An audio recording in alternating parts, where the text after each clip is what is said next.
They say I'm wrong, but the truth stands strong. False tales in the night, just trying to pick a fight.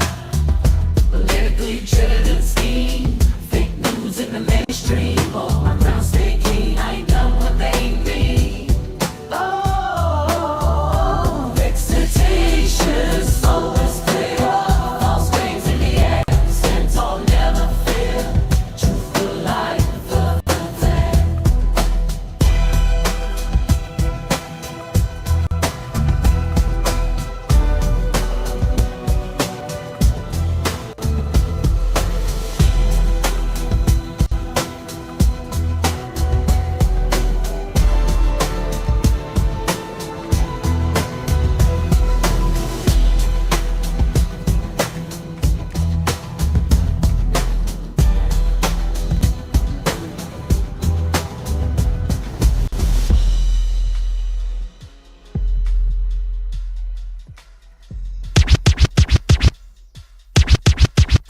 They said I got them wrong, but the truth stands strong. False tales in the night, just trying to pick a fight. Politically driven scheme, fake news in the mainstream. Hold my crown, stay keen. I ain't done what they need. Vexatious, soul is clear. False claims in the air, stand tall, never fear. Truth will light the flame.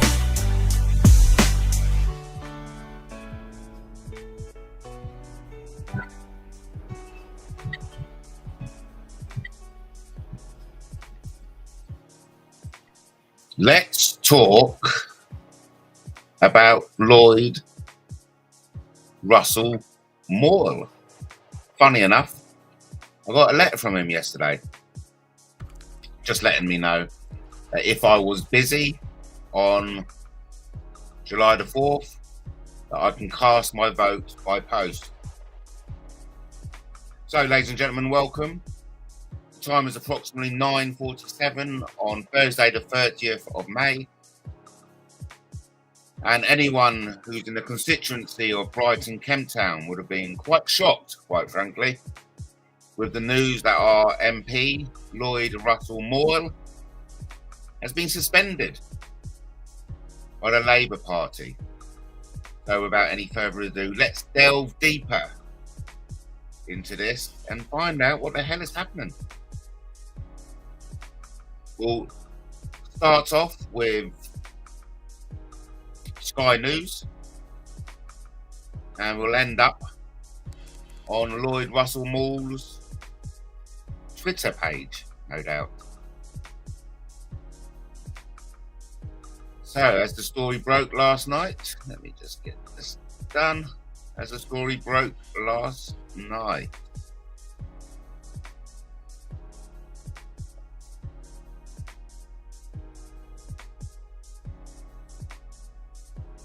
Labour MP suspended from party after serious complaint. Lloyd russell-moyle had been planning to run again in Brighton Kemptown, but now investigation into what he called a vexatious claim against him won't finish in time. Reported by Jennifer Scott, political reporter. Labour MP Lloyd russell-moyle has been suspended from his party after a serious complaint was made against him. Representative for Brighton Kemptown had been planning to fight for his seat again in the upcoming general election. But for Mr. russell-moyle said, there was not enough time to defend myself against these processes within the party take too long. The nature of the complaint is not yet clear, but Sky News understands it was made last week and an investigation is now pending. In a social media statement, Mr. russell-moyle said he believed it to be a vexatious and politically motivated complaint about my behaviour 8 years ago. He claimed it was a false allegation that I dispute totally and I believe was designed to disrupt the election. He added, I will aim to cooperate with the investigation process to clear my name, but it will take this opportunity to contribute to public life in different ways under what I hope is a Labour government. Mr. Russell-Moyle has been an MP for his Brighton seat since 2017, serving as a shadow foreign minister under Jeremy Corbyn and as a shadow environment minister in Sir Keir Starmer's first cabinet. Since Parliament shut its doors for the election campaign, he also sat on both the Commons Net Zero and the Public Administration Committee. But he gained recognition from many across the House after he revealed to his fellow MPs in a speech that he was HIV positive in 2018. Let's take a listen to that, shall we? For many, Lloyd Russell-Moyle is seen as the bad boy of Parliament, famously picking up the mace. But we'll get to that. Let's just listen to what he had to say. I can't keep quiet anymore on HIV. I'm a HIV positive man, but because I've been taking the right medication for several years, I am what the NHS calls HIV positive undetectable. That means not only can you not detect HIV in my system, so I don't get sick, it means that I can't transmit HIV to someone else.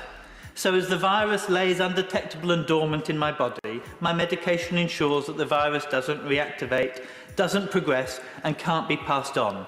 That's why, Mr. Deputy Speaker, the NHS says undetectable equals untransmittable. UNAIDS highlights 3 large studies conducted between 2007 and 2016 of HIV transmissions among thousands of couples, with one partner being positive and the other negative. In those studies, there was not a single case of sexual transmission of HIV from a positive undetectable person to a HIV negative partner. Mr. Deputy Speaker, it is safer to have sex with someone who is HIV positive undetectable than to have sex with someone that doesn't know their status. Yeah. Because undetectable equals untransmittable. Understanding that I was unable to transmit HIV sexually has been life-changing too. I went from thinking that I would never have a HIV negative partner, or that if I had sex with someone, I could pass it on, to the knowledge that I can live a normal life and that any partner I have is totally protected.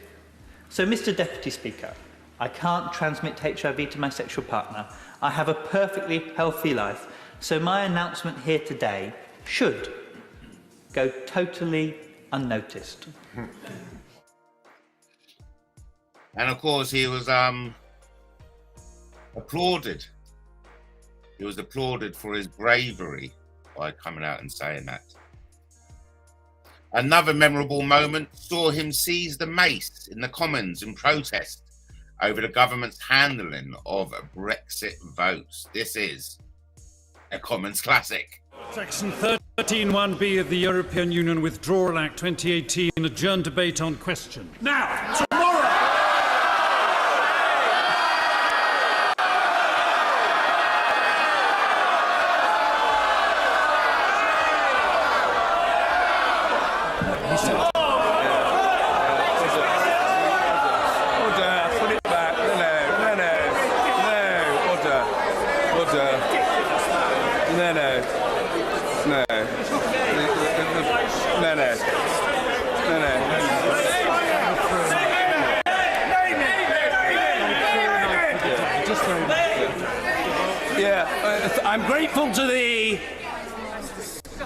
I'm grateful to a dedicated servant of the House for bringing forward the mace and restoring it to its place. I'm sorry, but under the power given to me by Standing Order number 43, and I think the Honourable Gentleman will know the implications of his action, I must order the Honourable Gentleman to withdraw immediately from the House for the remainder of this day's sitting. Mr. Russell-Moyle, please leave the chamber. Thank you. I'm grateful. We now come to motion number 2. Let everybody leave. Yes. We will. No, he must leave. He must leave or be escorted. He should leave. I'm grateful to the Honourable Gentleman for complying with my request. I'm most grateful to him. Indeed, an instruction. Thank you. Of course, that got him the bad boy reputation. A spokesman for Labour said, "The Labour Party takes all complaints extremely seriously, and they are fully investigated in line with our rules and procedures, and any appropriate disciplinary action is taken." So very serious times for Lloyd Russell-moyle. Let's quickly go over to his statement himself and see what he has to say directly on this breaking news.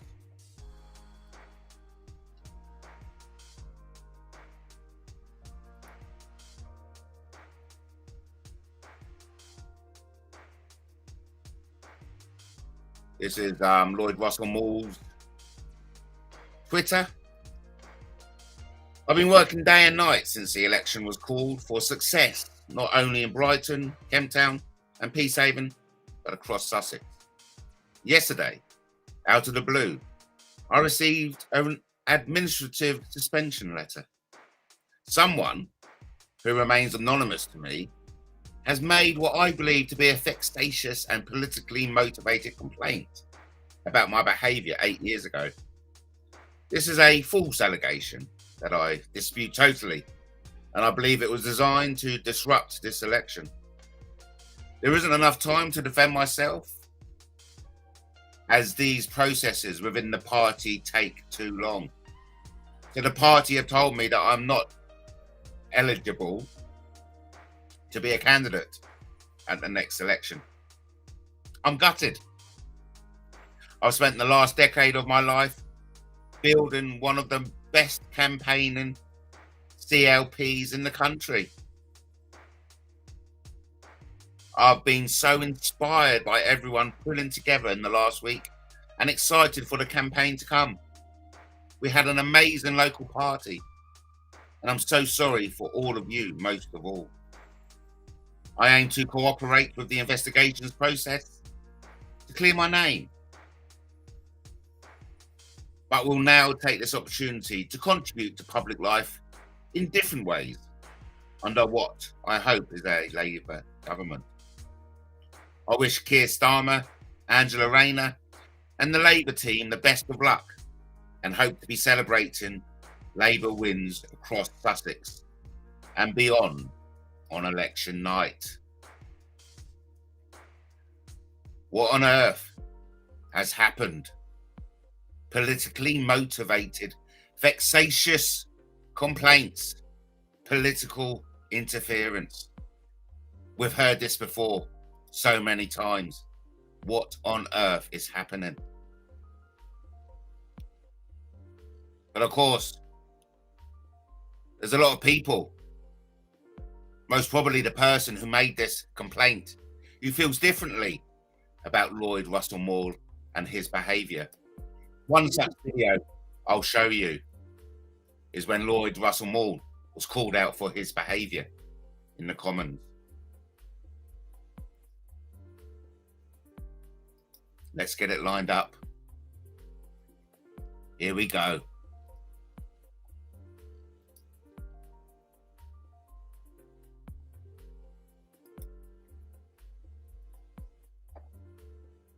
That would be cash compliant to my conversion practices bill that I believe can square this circle. I'm sorry, but there is, I think, a certain amount of disbelief in the chamber, because I cannot be the only one who remembers the debate of January 2023, where the member opposite not only tried to shout down female colleagues on his side of the House, but felt so exercised about the debate, which was the to do with, I should say, the Scottish Gender Recognition Act. He crossed the floor of the House to come and sit on the bench next to my honourable friend for Penistone and Stocksbridge. And I remember just how those of us on this side of the House were genuinely surprised that a member of Parliament would think it was appropriate to behave in that way when debating something that we are entitled and should feel free to debate. So I'm sorry to hear that he has suffered the abuse he describes, but setting a good example starts at home. And I hope he won't ever behave as he did in the chamber that day, because that's how we sort out this toxicity of debate. He's a naughty boy, that's for sure. Naughty, naughty, Lloyd Russell-moyle.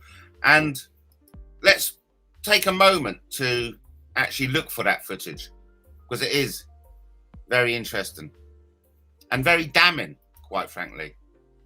It's a damning indictment of Lloyd Russell-moyle. We shall find it soon.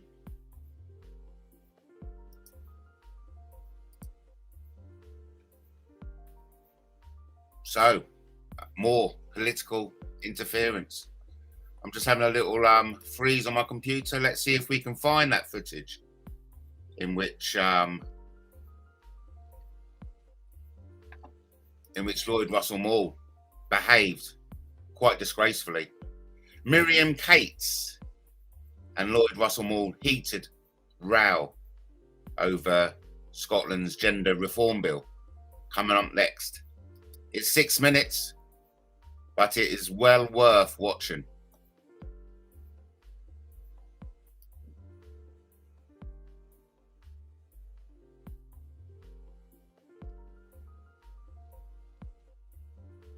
Here we go. Let's get it lined up. Bad boy Russell-moyle suspended from the Labour Party following a serious complaint to which he says is vexatious and politically motivated. Next up, Lloyd Russell-moyle in action in the Commons.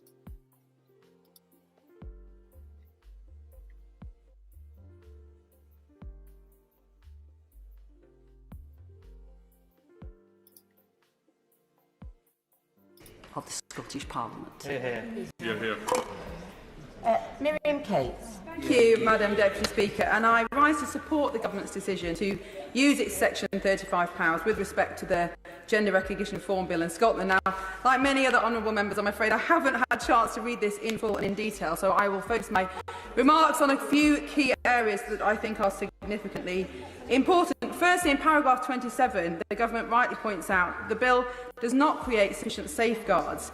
And I think, indeed, the Government is very right to be concerned about fraudulent and malign applications, with the implications for child safeguarding. Now, this morning in the Education Select Committee, we had Professor Alexis Jay, who, of course, chaired the inquiry into institutional child sexual abuse. And it was harrowing to hear the stories of decades of child sexual abuse throughout institutions across this country. And there's one key feature of that abuse, which is that predators will exploit any loophole they can find to get access to children.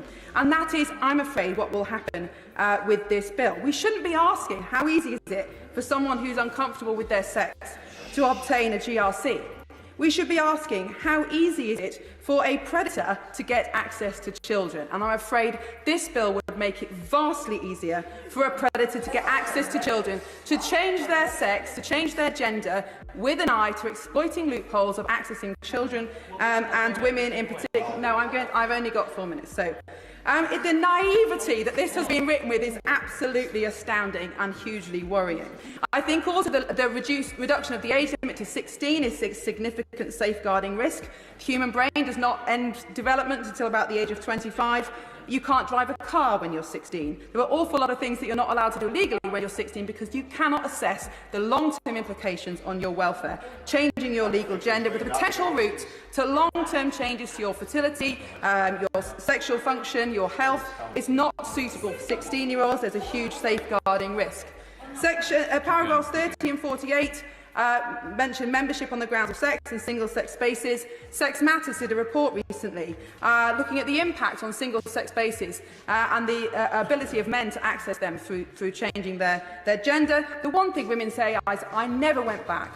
I never went back to that swimming pool. I never went back to that counselling class. For many women, the dignity of being a women-only space, of knowing that there are no men that are going to be there, is so important. We will see a chilling effect on important single-sex rights if this goes through. And I think, you know, as a woman, I fully understand the threats to dignity and safety that this poses, because it will change the social contract. In this country, we recognise that in toilets and changing rooms, in public spaces, there are areas where only women are allowed. I had an experience recently in a restaurant where a man dressed as a woman walked into the toilets. I was on my own in the toilets. He stood behind me and stared at me into the mirror, looking at me in my eyes. Now, I have no idea if he intended me any harm, but my instinct, my evolved instinct as a woman was to be frightened, because unlike almost any other species, women are far less powerful than men. We can't defend ourselves. That's why we have... No, it's a fact. The difference in strength between men and women is phenomenal. That's why we have separate sex categories for sport. Women are evolved to be wary of men in intimate spaces. That's why we have single-sex spaces. They must continue to exist for the safety and privacy of women. This threatens that social contract. Finally, it threatens the understanding of our law, which should be based on fact. And you cannot change your sex any more than you can change your place of birth or who your parents are. Now, I fully understand the complex arguments involved in this. Have you had an accident in the last 2 years? And that's whether at work, in a public or private premises. Have you had an accident in the last 2 years? And that's whether at work, in a public or private premises. And we should treat it with compassion. But if the law is not based on fact, then how can we trust the law? That is why the government is absolutely right to serve this notice. Order. Lloyd, russell-moyle. Goodness me, that speech was probably one of the worst transphobic dog whistle speeches that I've heard in an awful long time. The idea of linking trans people with predators, frankly, is disgusting, and you should be ashamed.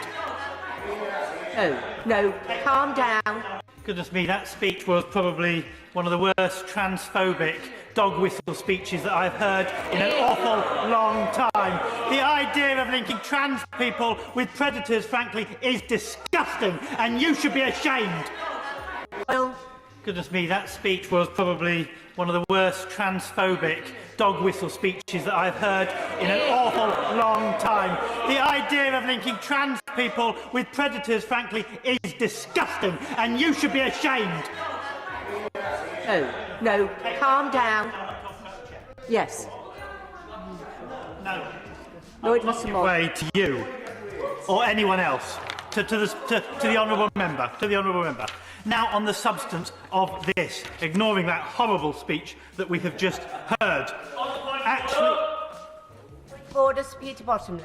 Did the chair hear anything transphobic in the previous speech? I have to say to the Father of the House that, different colleagues, different members of this House are going to interpret speeches in different ways. And I suggest that what we do is move on quickly. I think the honourable gentleman needs to calm down, moderate his language, and move on to the substance of the debate. Otherwise, I will ask him to resume his seat. Lloyd russell-moyle. Thank you, Madam Deputy Speaker. It is difficult when we're talking about these emotional matters. But the reality of this is, this Section 35 is the new Tories' Section 28. It is their continuation of a war against a group of people, their culture war, that they want to pursue. And they think it will advantage them in the polls. That's what the Australian Conservatives thought as well. That's what the Republicans in the US thought. But I trust it will not, because the people do not like the bigotry that we hear from the other side. So, it is bigotry. I will give way. It is bigotry what we just heard. I recognise the individual feels... Could I just say...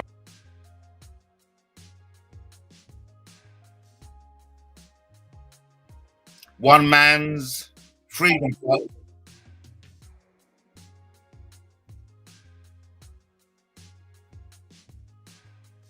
I was going to say before I was so rudely interrupted, one man's freedom fighter is another man's terrorist. Absolutely fiery finger pointing from Lloyd russell-moyle, who yesterday was suspended by the Labour Party. I'll be back in a mojo. They say I'm wrong, but the truth's not strong. All still in the night, just trying to pick the fight. Politically driven scheme, fake news in the mainstream.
Lloyd Russell-moyle suspended by the Labour Party over a complaint about his behaviour.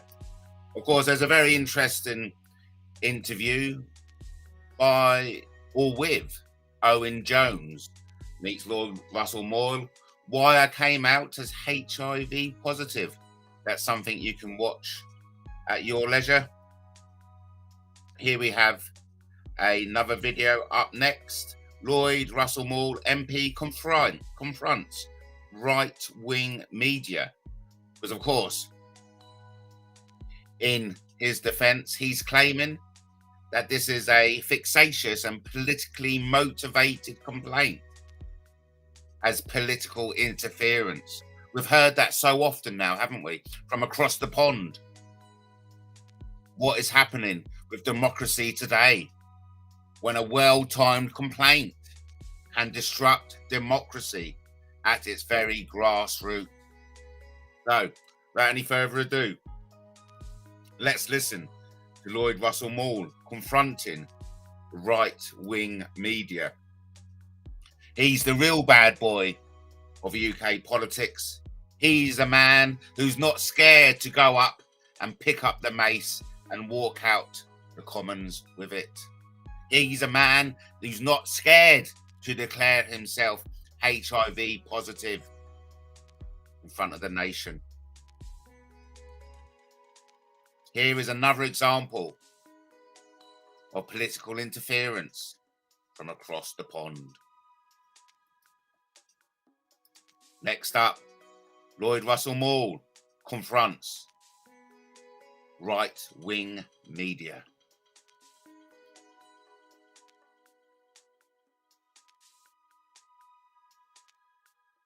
You lot, and I mean right-wing journalists, are trying to convince people, I mean, you might not be a right-wing journalist, but I suspect you are, but your company is trying to convince people that that's Keir Starmer's view to try and help Russia. The reality is that that is nowhere near Keir's view and not near my view either. And you probably can't find a bigger Ramona than me. I wanted to stay in and I was willing to do everything we could too. But we have the deal now. And the reality is Russia has already renegotiated parts of the EU exit deal in Northern Ireland. It is something that we are constantly going to have to be renegotiating. As the world changes, as AI comes forward, for example, we're going to have to renegotiate sections that cover that. And we're going to have to relook at bits that we haven't got in. Brexit was a bit like a divorce. It was painful, and it left lots of bad taste at the beginning. And expensive. Can I?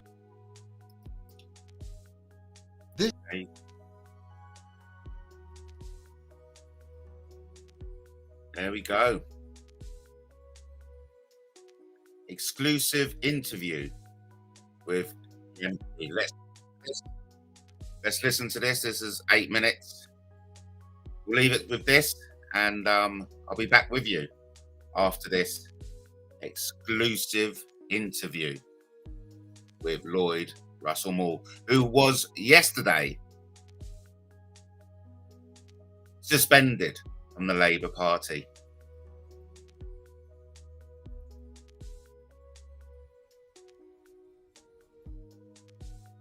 Welcome to Latest TV again, Lloyd.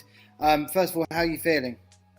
I'm feeling much improved. I came down with the virus Wednesday week now, so almost 2 weeks ago, and it hit me very quickly. I suddenly felt hot sweats, a very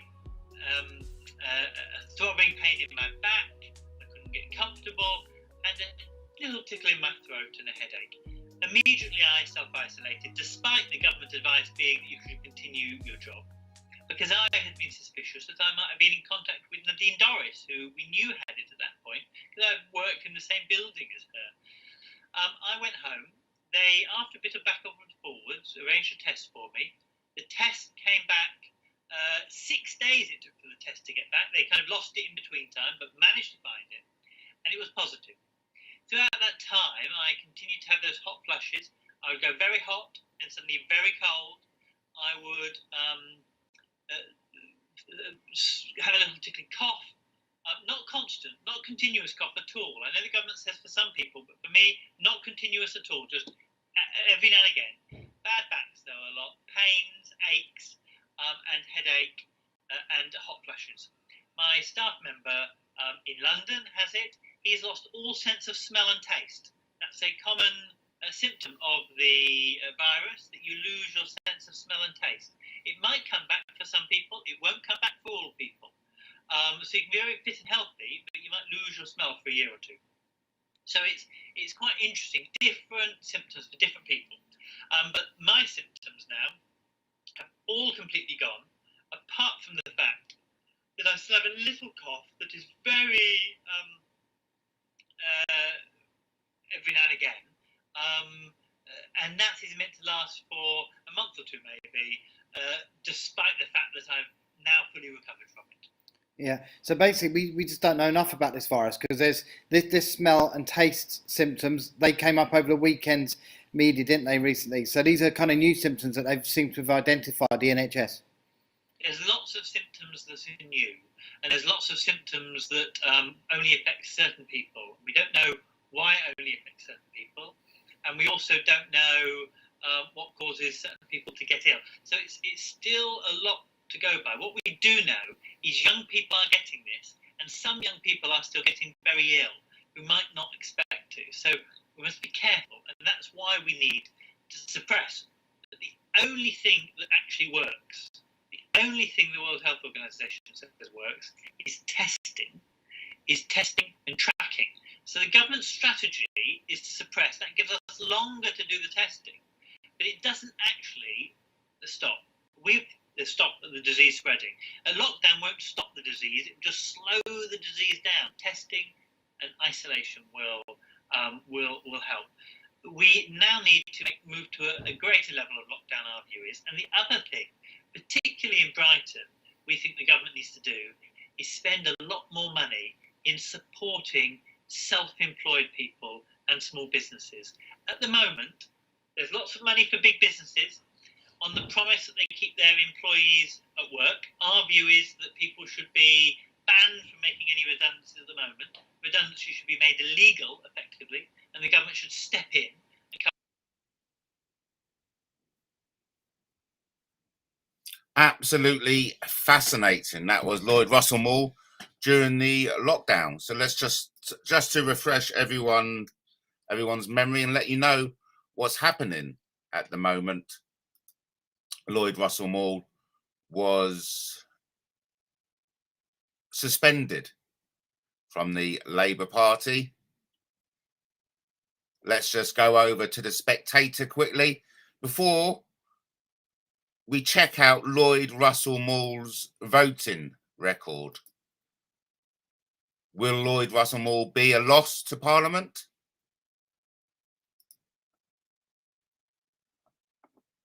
Some people say good riddance. Other people will say differently.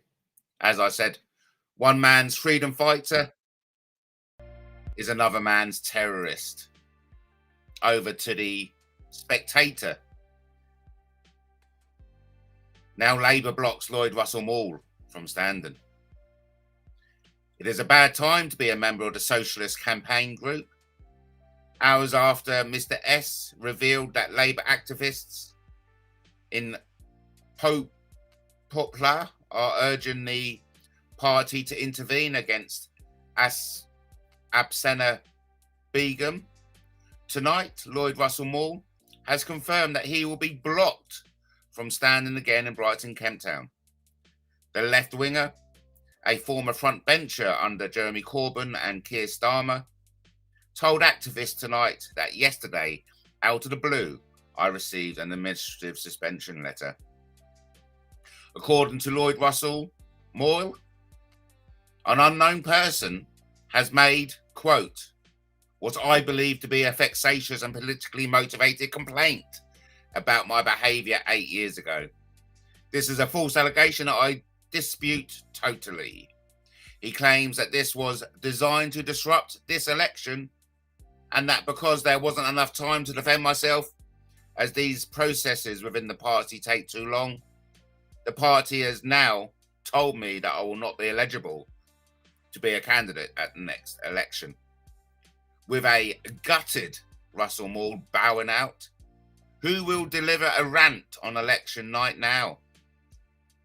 The news means, of course, that the Labour leadership can begin imposing a candidate on Brighton Kemp Town, where the party currently has a majority of more than 8,000.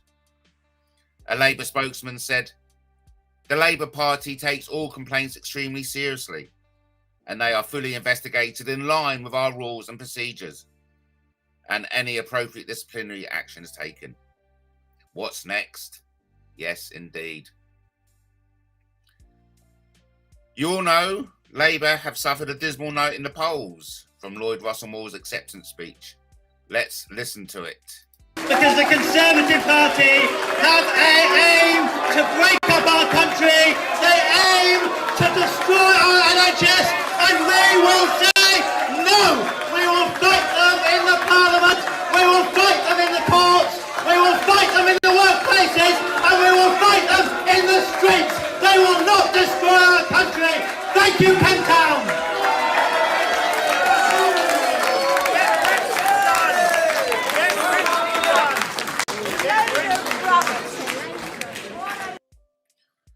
Right, so to give you some background context on Lloyd Russell-Moyle's MP for Brighton Kemp Town, when I stood in Brighton Kemp Town in 2015, the Labour candidate was a lady called Nancy Platts, a very well-respected community champion here in Brighton.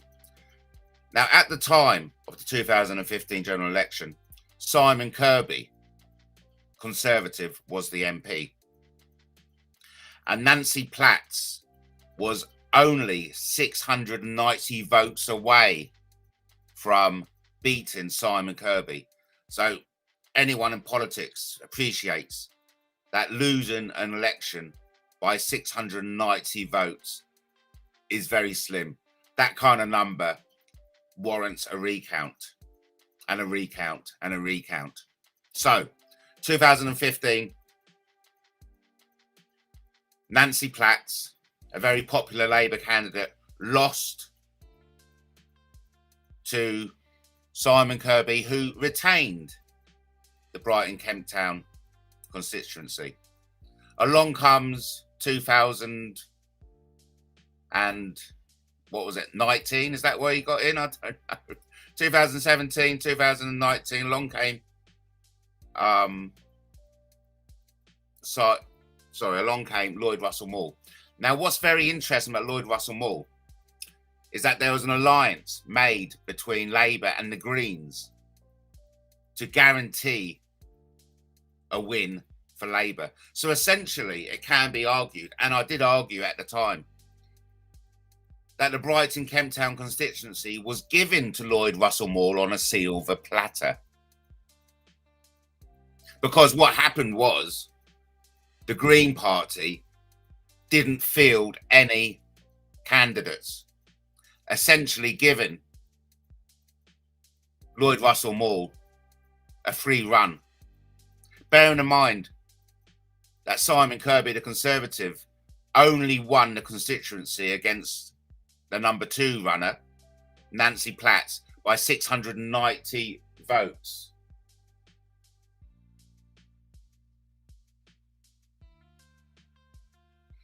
So, sorry, I was just looking outside. We got a comment in the chat. Hello. Poor Lloyd, must be horrible having a false allegation. Yes, it must be, mustn't it? Thank you ever so much for commenting. And especially after the constituency was essentially given to him because of that alliance made between the Green Party and Labour. The Greens said, we won't even field a candidate. All those people who would have voted for the Green Party were effectively encouraged to vote for Lloyd Russell-Moyle.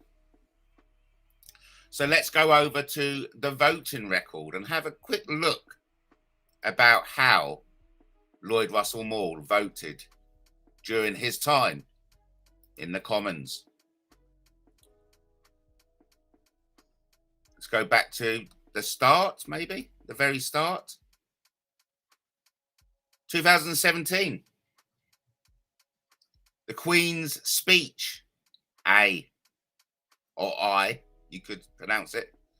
Economy and jobs, yes. The Queen's speech, no. Air travel organisations, yay. There we go. Anyway, Lloyd Russell-moyle has always been a champion for the LGBTQ plus community. And his votes reflected that. But he's also been a party member, going along with the party line. Okay, he pretended to be the bad boy. It was all a gimmick when he went in and picked up the mace. Shall we have a look at that again, shall we? Lloyd Russell-moyle mace. But ultimately, he voted for the lockdowns. He voted for the crackdowns. He voted for the jabs.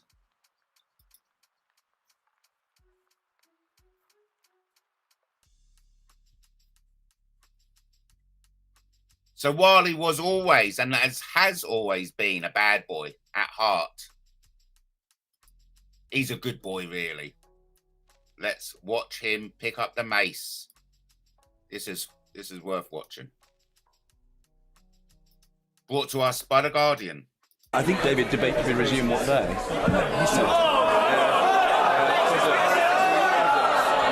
put it back. No, order.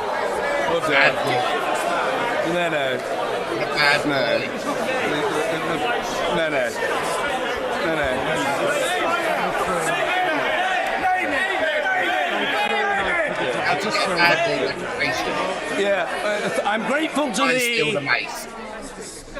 I'm grateful to a dedicated servant of the House for bringing forward the. I think, David, debate to be resumed what day? Go on, Russell. Go on, Lloyd. Put it back. Go on, take it. Run, boy, run. Don't let her take it off.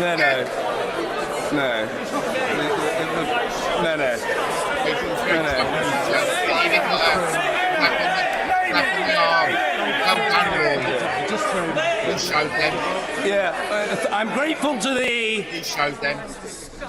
I'm grateful to a dedicated servant of the House for bringing forward the mace and restoring it to its place. I'm sorry, but under the power given to me by Standing Order number 43, and I think the Honourable Gentleman will know the implications of his action, I must order the Honourable Gentleman to withdraw immediately from the House for the remainder of this day's sitting. Get out. That's what they said to him. Who do you think you are going around picking up the mace? Does this mean that Matt Taylor will be running for Kemptown MP now? Good question. But the answer is no. I will not be running for Brighton, Kemptown. Not with all this political interference. No way. And in fact, Mr. Snide from Project Wet Wipes has made an issue of this. You can read more about that on Laughing at the Satanists or laughingatsatanists.blogspot.com. Let's talk about Lloyd Russell-moyle. Labour suspends Lloyd Russell-moyle after complaint. We'll look at what he has to say on his Twitter and we shall wrap it up. Lloyd Russell-moyle, this was yesterday. I've been working day and night since the election was called for success, not only in Brighton, Kemptown and Peacehaven, but across Sussex. Yesterday, out of the blue, I received an administrative suspension letter. Someone who remains anonymous to me. I think we can all guess who it is. Just saying. Let's move on. Someone who remains anonymous to me. I bet we know who it is. Just saying. Let's move on. has made what I believe to be a vexatious and politically motivated complaint about my behaviour 8 years ago. What a perfect time to bring something up 8 years ago. This is a false allegation that I dispute totally, and I believe it was designed to disrupt this election. There isn't enough time to defend myself as these processes within the party take too long. So the party have told me that I will not be eligible to be a candidate at the next election. I'm gutted. I've spent the last decade of my life building one of the best campaigning CLPs in the country. I don't actually know what a CLP is, but I'm sure someone out there does. I've been so inspired by everyone pulling together in the last week and excited for the campaign to come. We had an amazing local party, and I'm so sorry for all of you, most of all. I aim to cooperate with the investigations process to clear my name, but will now take this opportunity to contribute to public life in different ways under what I hope is a Labour government. I wish Keir Starmer, Angela Rayner and the Labour team the best of luck and hope to be celebrating Labour wins across Sussex beyond on election night. Now, this has just actually made me think about something. The complaint was made 8 years ago.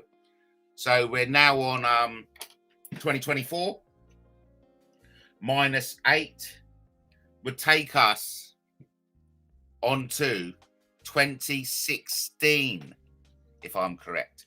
So something happened in 2016, a year before he became MP. Now, I will be able to tell you that before Lloyd Russell-moyle became an MP, he worked in the creche at the university, in Sussex University. Now, I'm not making any aspersions. I'm not making any kind of like, I'm not trying to, I'm just want to make you aware. I want to make you aware of this. That at the time of the alleged allegation, this very serious allegation, I hasten to add. Remember this, the police aren't involved, as far as I know. The police are not involved with this. This is an investigation by the Labour Party, but which the Labour Party calls a serious allegation. So before we just check this out, let's have a quick look at what Justin says. Poor Lloyd. Labour will be voted into power. He could have been a cabinet member, but now his career is over. Smear campaigns can ruin a man's life. Absolutely. Thank you for commenting. And of course, it would be argued that is this a sly job by Keir Starmer, even Keir Starmer, Sir Keir Starmer, even third time lucky, to get rid of all those left wingers, to get rid of all taint of the Corbyn government. So, 8 years ago, Lloyd Russell-moyle was working at the creche at the university. Let's take a closer look. This is the University of Sussex, Tuesday, the 18th of July, 2017. Newly elected MP Lloyd Russell-moyle explains his journey from Sussex to the corridors of power.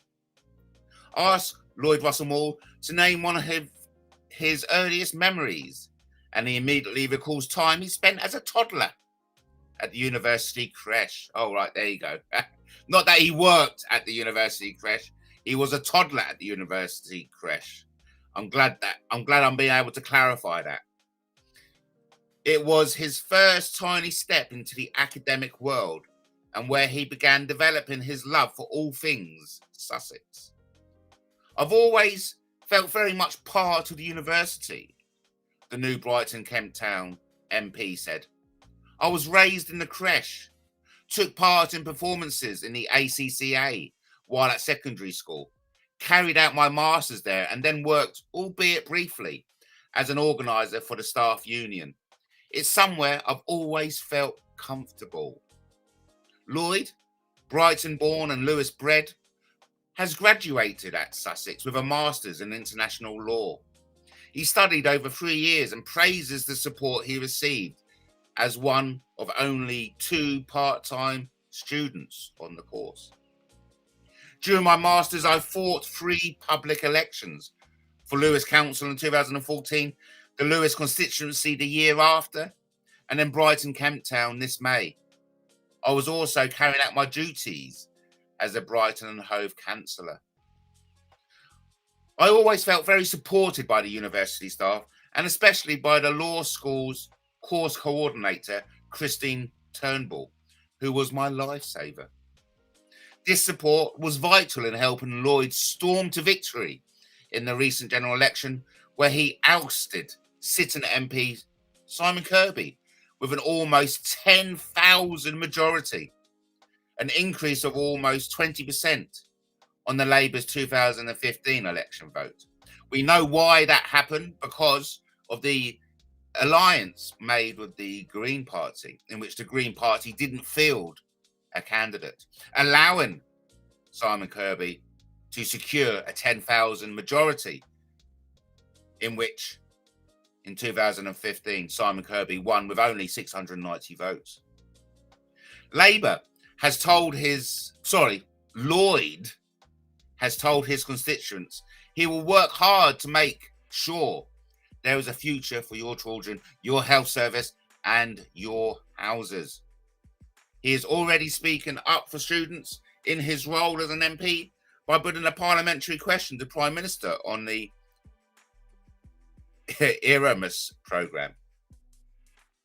This is a quote, "I negotiated on the EU on the Erasmus programme, and I intend to hold this government's feet to the fire to secure funding for future generations and for our 2 local universities which use EU grants." Lloyd said he will use the knowledge gained as a Sussex student in his parliamentary work. "The university has given me the ability to understand law and the details of different aspects of international law. I now have the tools to put the knowledge into practice," the 30-year-old said. Lloyd's previous work in life has been both varied and wide-ranging. He worked nights at the Rainbow Pub, Lewis, at Tesco's, East Sussex County Council, the United Nations, and has been Vice President of the European Youth Forum. He has also worked for the National Youth Agency and was a member, Deputy and Assistant Regional Coordinator of the UK Youth Parliament.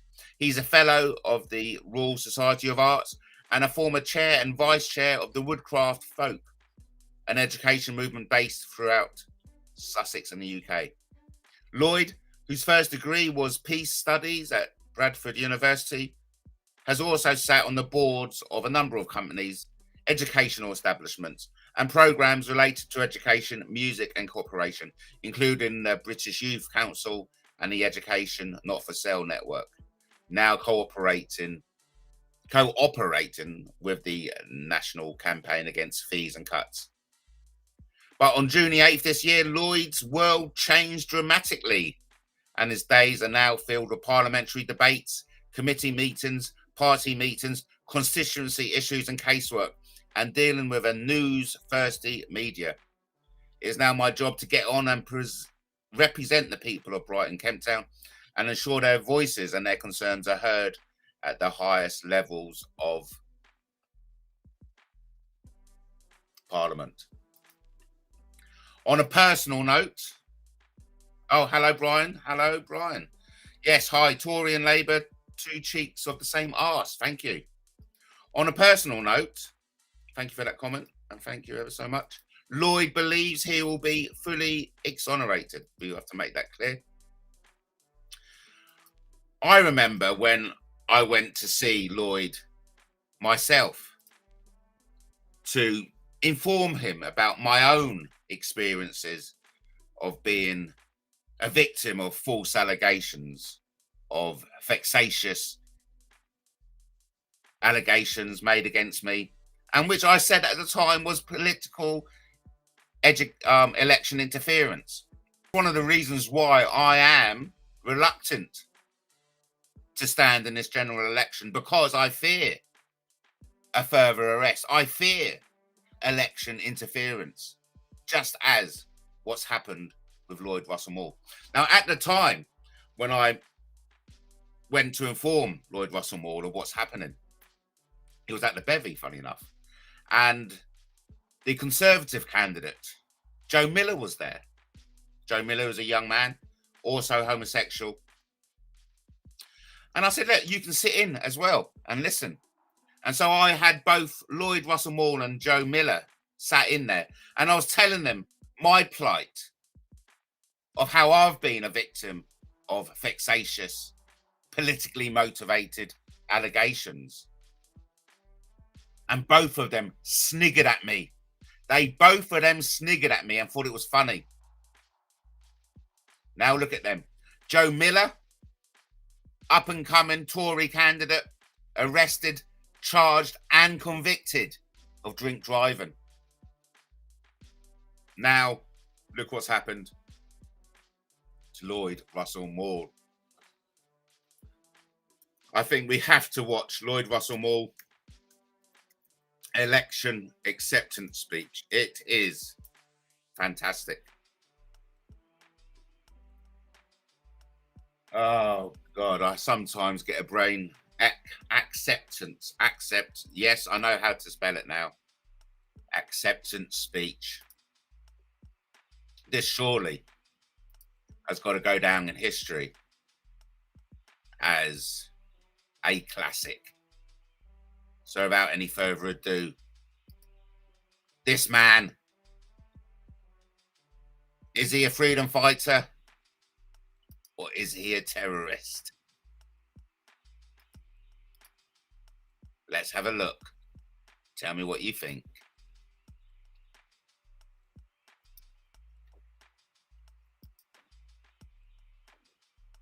Because the Conservative Party have an aim to break up our country. They aim to destroy our NHS, and we will say no. We will fight them in the Parliament. We will fight them in the courts. We will fight them in the workplaces, and we will fight them in the streets. They will not destroy our country. Thank you, Pentown.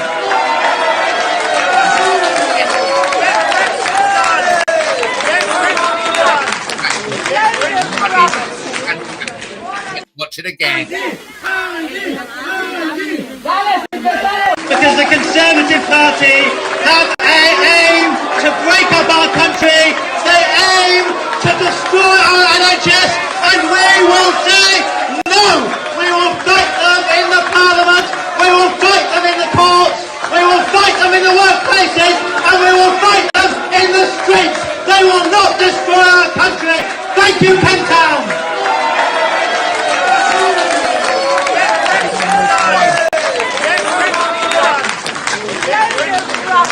Love it. Love it. Because the Conservative Party have an aim to break up our country. They aim to destroy our NHS, and we will say no. We will fight them in the Parliament. We will fight them in the courts. We will fight them in the workplaces, and we will fight them in the streets. They will not destroy our country. Thank you, Pentown.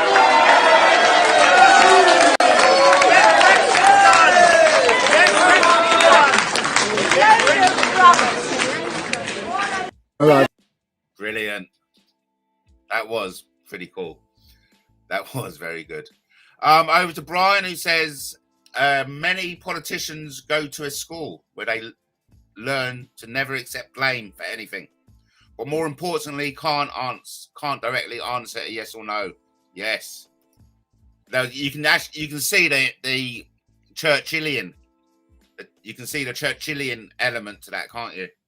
He rehearsed that 100 times in his head, but fought it 1,000 times. Yes. Justin says He forgot to say he will fight them on the beaches, Brighton beaches. There's 2 packed in Brighton. No fighting on the beaches. But again, we have to be fully aware that Lloyd Russell-Moyle was handed Brighton Kemp Town on a platter. There was an allegiance made between the Labour Party and the Greens. The Green didn't field a candidate, in which it can be argued that democracy in Brighton Kemp Town was tempered with. A tampering of democracy ensured Lloyd Russell-Moyle was given a seat that he otherwise wouldn't have won without the benefit, without the rescuing. I'm not using the correct words, I know. Without the Green Party. If the Green Party hadn't come to his rescue, you can bet your bottom dollars, your last penny, your last cent, that he wouldn't be the MP for Brighton Kemp Town. Perhaps it's a correction. Perhaps it's bursting the bubble. Either way, Lloyd Russell-Moyle will not be the next MP for Brighton Kemp Town. Of course he's gutted. Of course it came out the blue. Of course he's sorry for us most of all. They say I've done wrong, but the truth stands strong. All still in the night, just trying to pick a fight. Politically treated and scheme, fake news in the mainstream. Oh, my crown stay clean, I ain't done what they mean. Oh, excitations, always clear. False claims in the air, stand tall, never fear. Truth will lie for the day.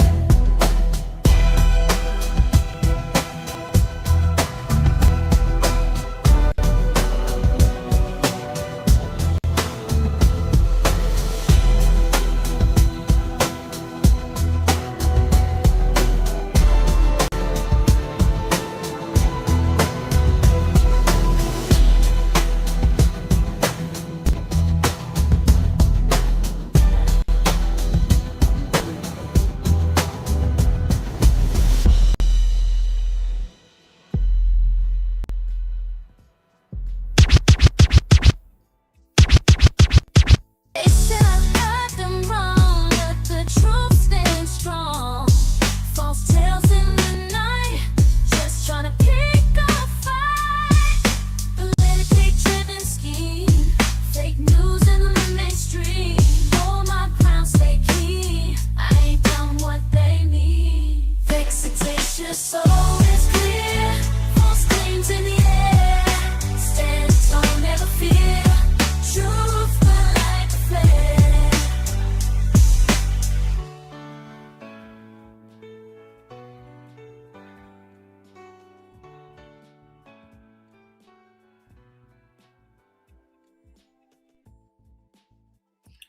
Yes, thank you for the question. Who will be the next MP for Brighton Kemp Town? Because we can now know for certainty that it will not be Lloyd Russell-Moyle. Who will it be? It's got to be someone. Someone has to take the reins. So I'll introduce you to a lady called Kelly J. Keane. Kelly J. Keane is a member of the Party of Women, who I most probably will vote for. But as far as we know, the other candidates standing in the Brighton Kemp Town are Kenobi Vallis. Kenobi, obviously I've spelt that wrong. It goes without saying I mispronounce any word more than 3 letters. Kenobi, spelt Khobi. Vallis for the Conservatives.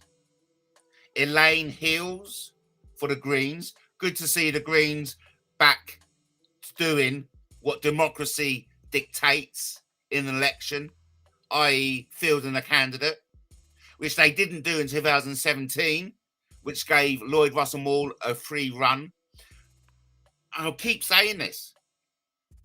and no one will be able to debunk what I'm saying, the Brighton Kemptown constituency was given to Lloyd Russell-moyle on a silver platter. So we got Vallis for the Conservatives, we got Heels for the Green, we got Stuart Stone for the Liberal Democrats, we got Kelly J. Keane, who we'll hear from next, for the Party of Women even. We got Valerie Gray for the Social Democratic Party, and we got Elaine Goniam for the Workers' Party of Britain. So without any further ado, let me introduce to you Kelly J. Keane of the Women's Party. But before I do, let's go over to the chat. Justin says, if I was a betting man, all my money would be on Labour to win the next general election. Yes, I may well join you. Brian P says, I'm a rebel.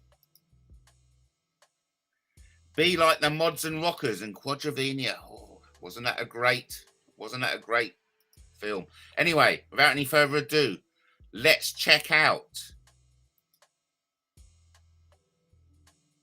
Kelly J. Keane, who may well be my preferred choice in the Brighton Kemptown general election. A semi in a general election. Here we go. This is Kelly, I do believe. Kelly. Over to you, Kelly J. Keane.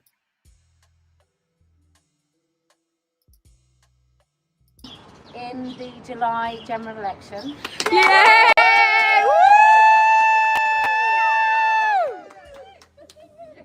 There are many reasons to do it. Let me just reassure you, beautiful people, what it's not to do. It's very unlikely that I'm going to take his seat because he does live in this place.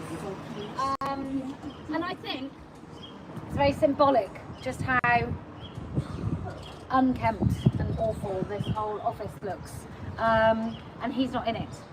So the reason we're going to stand against him as Party of Women is because he needs to have conversations with women who don't back down, who don't have to be polite, who don't feel like they have to put up with his misogyny, and I think it would be so much fun. So if you'd like to help me do that, you need to go to Party of Women, you need to be a member, or you need to make a sizable donation, because it's going to take £500 per person to run in any seat. And if we're going to be serious about this, if you've ever been serious about this, you don't have to like me. You just have to think that something needs to happen. And so far, nothing that's happened is enough. And the Conservatives, I feel, might have been aware of this snap election, which is why they've been making so many tedious big promises that they're not actually going to have any time to put into action before Labour get in. And what Labour aren't going to do is Labour aren't going to keep any of them. So Labour will still put boys in your daughters' changing rooms. They'll still have whacking great big blokes pretending to be women in schools, gaslighting children. They'll still be teaching this stuff in early years. They're talking about, the Conservatives are talking about maybe not doing any of this stuff anymore, but it's only words because they won't be in power. They could have stopped it today.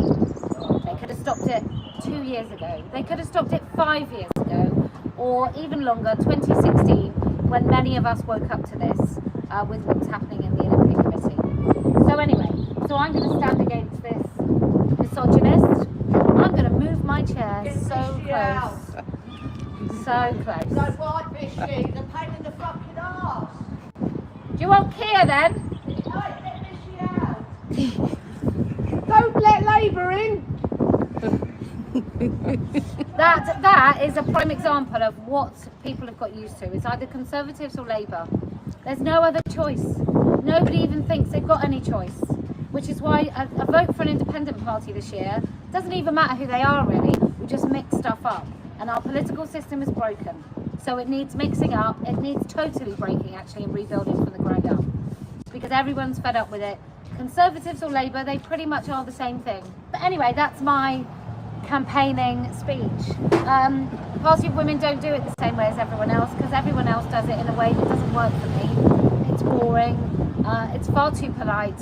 It doesn't really talk in real words, and it gives politicians answers. So if you want real women speaking the actual truth, you have to vote Party of Women. Thank you. Wowee. You know what happens when you become very comfortable with the pause? All of your non-work. Hang on. So let's, I will make sure we get that one. Oh, God. J. King. Jelly Kelly. Keeley, even. I'll get it right on the 4th or 5th. That was Keeley. Keeley J. Keen for the Women's Party. Actually calling Lloyd Russell-moyle misogynist. Quite surprising there. A representative from the Women's Party actually calling Lloyd Russell-moyle a misogynist. Very, very, very revealing.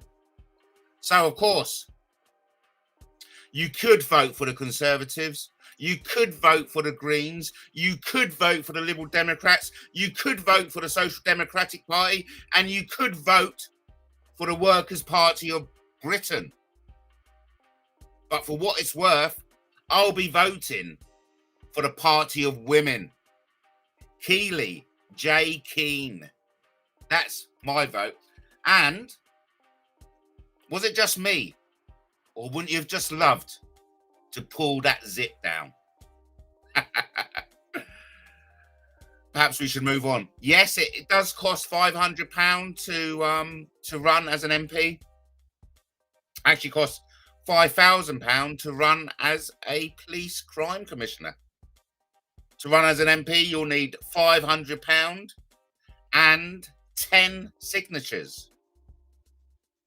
To run as a police crime commissioner, you need £5,000 and 100 signatures. As I've been reminded by Mr. Snide of the Wet Wipes, Project Wet Wipe, you have to declare yourself as a candidate by 7th of June. You need to hand over your deposit. And if you secure more than 3.5% of the vote, you'll get your £500 back. So there we go, everyone. We've been shining the light onto Lloyd Russell-moyle for over an hour now.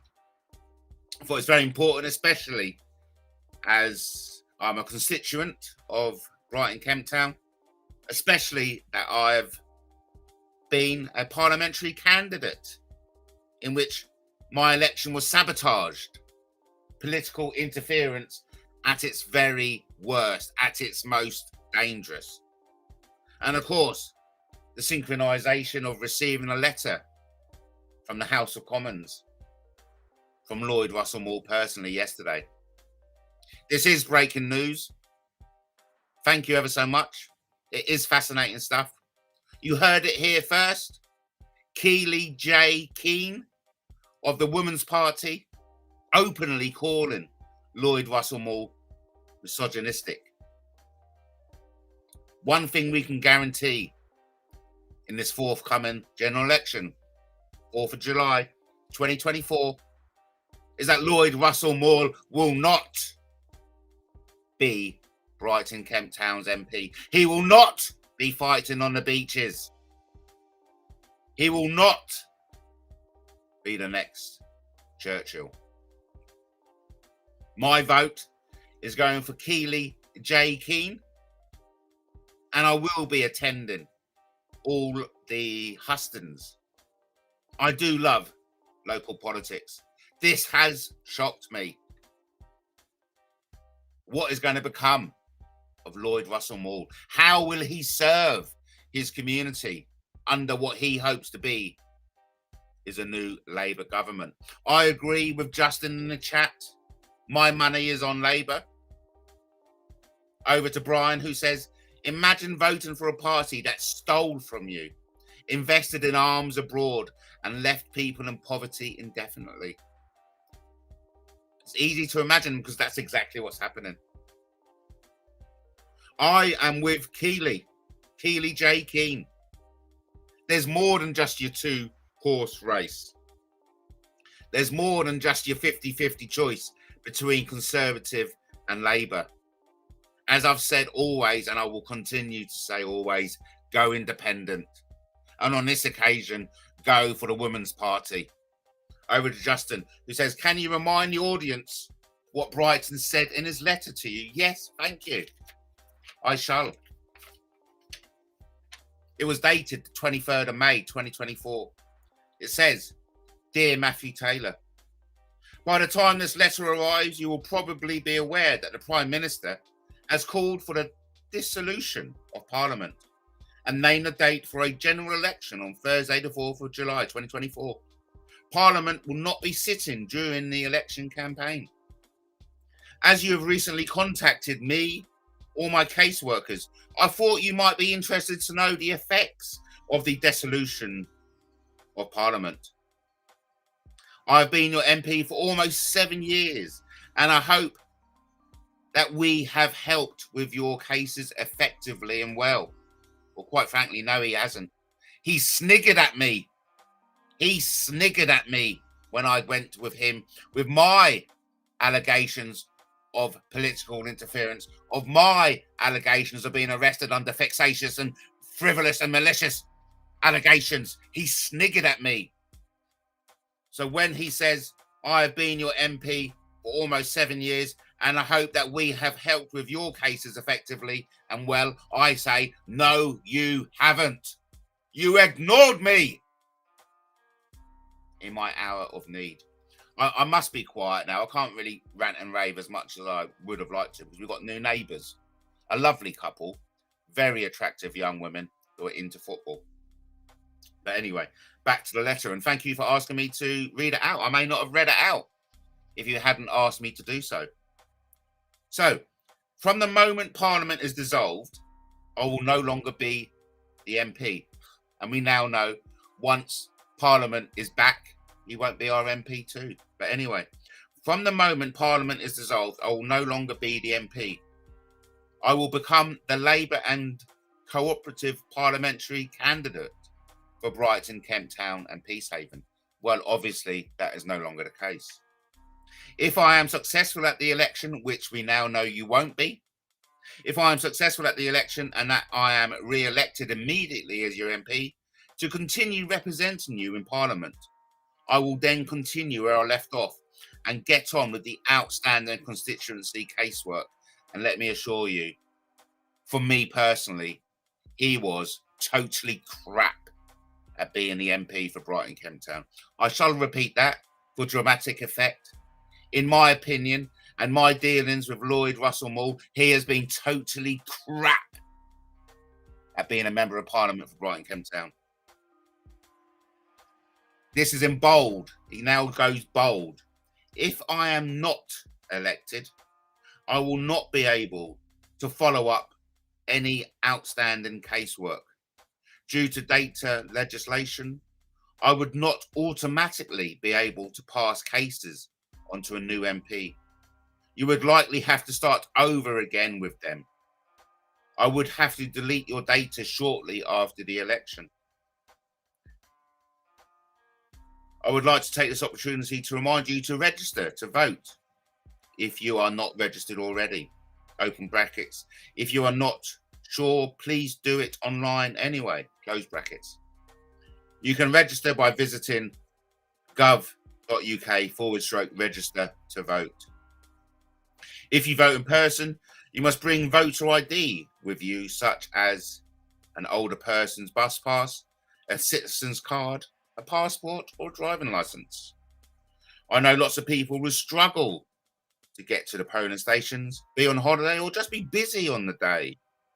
You can apply online for postal vote and with your national insurance number and a smartphone. Here at gov.uk apply postal vote. Postal voting doesn't need voter ID. I hope this helps to explain the situation during the election campaign. Yours faithfully, Lloyd Russell-Moyle. This letter, in which I hold in my hand, is the last official communicado I will receive from Lloyd Russell-Moyle. We now know for certainty that Lloyd Russell-Moyle will not be re-elected as MP for Brighton, Kemp Town. Over to Brian, who says, imagine voting for a Labour Party that believed a Tory source about weapons of mass destruction. Imagine voting for a Tory party that has somehow invested in drilling rights in Gaza. Over to Justin, who says, looks like Lloyd is now starting to realise how it feels to be falsely accused of vexatious allegations. And thank you for bringing that up, because he sniggered at me. He sniggered at me alongside Joe Miller, who later went on to be arrested, charged and convicted of drink driving. Joe Miller, the Conservative candidate for Brighton, Kemp Town, refused to give a breathalyzer test on the side when he was pulled over by the police. Let's see if we can get that footage up here, because it is worth watching. It's worth showing you what kind of people represent you in Parliament.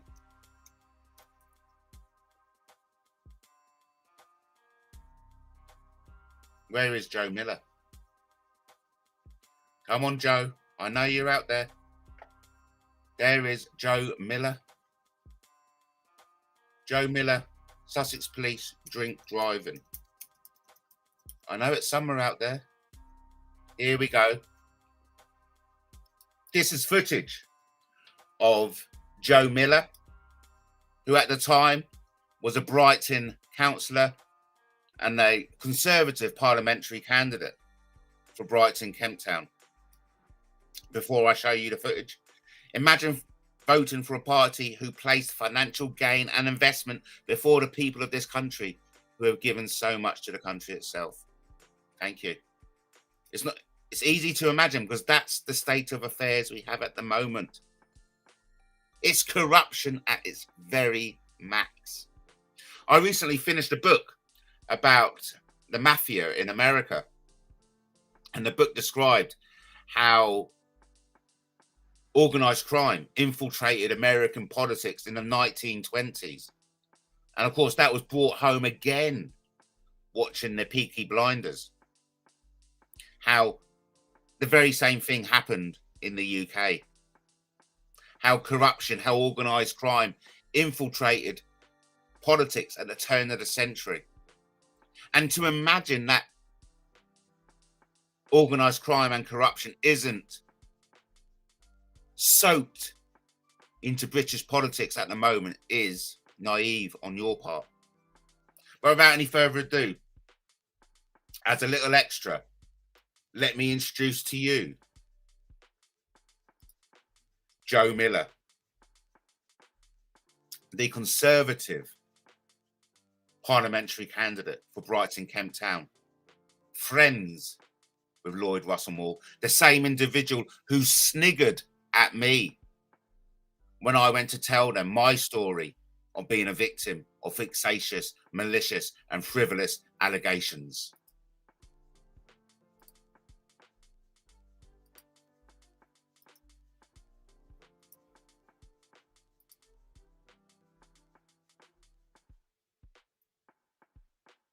Here we have, this is the road approaching Brighton. On the left will be the Amex Stadium, of course. This is my neighbourhood. This is King Up. You can see the Amex Stadium on the left. This is King Arthur country. We're coming through. This is footage of the police car. And to your left, you may have noticed a BMW driving very fast, actually approaching anything up to 80 miles per hour. Here you can see the vehicle in the front. As soon as the car gets in front, you can see him pull off. This is Joe Miller in the car ahead. And we're seeing footage from, of course, the police car. And you can see your speedometer. The police vehicle is now reaching 71 miles per hour, 75, 76. So you can see how fast the BMW being driven by Joe Miller is driving. Joe Miller now reaching speeds of excess of 90 miles per hour. This is your Brighton Conservative candidate. Now he's really blow there's a police car behind hard. No, you're not blowing hard enough. Okay, it's 16:05. All right, I'm arresting you. Okay, on suspicion of driving a motor vehicle whilst unfit and failing to provide roadside specimen of breath. In relation to that, you don't have to say anything about mention any questions on the later on in court. Anything you do say make a different evidence. I'm still going to require you to provide this. So just generate a bit of saliva in your mouth. Open your mouth. Are you not blowing into that machine properly? I don't understand. I had a glass of wine at lunch. Yes, but if I'm a bit worried that I might be over the limit. But you understand that failing to provide is the same as drink driving. You might blow into that machine and be under the limit. Yeah, but I don't know that because I had a glass of wine. But you're better to provide and show us then, rather than messing about. A glass of wine might be over that. It might, but failing to provide is the same as if you were over. So you're just giving us no choice other than to be over when you have an opportunity to blow under the limit. Well, Does that make sense? I've never been pulled over before, and I'm a bit nervous. But we've told you we require you to provide a specimen of breath. It's a lawful requirement you're required to do. Yeah, but I'm very nervous about it. I've never But been you pulled failed over. to provide for us. You're not blowing into the machine, so you've been arrested. Do you understand that? No. Well, I do. So you now be taken to a police station. Really? Yes, you've been arrested because you're not blowing into that machine as we've asked you to. We require you to do that. We have a power to require you to do that, which we've asked you to do, and you're not doing it.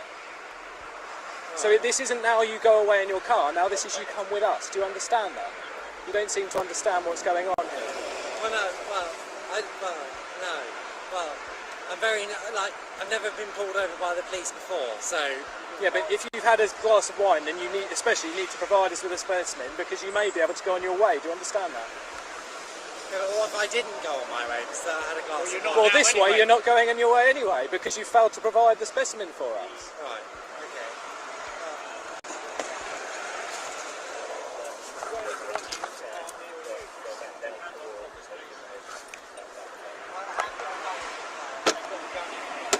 I've been shooting today.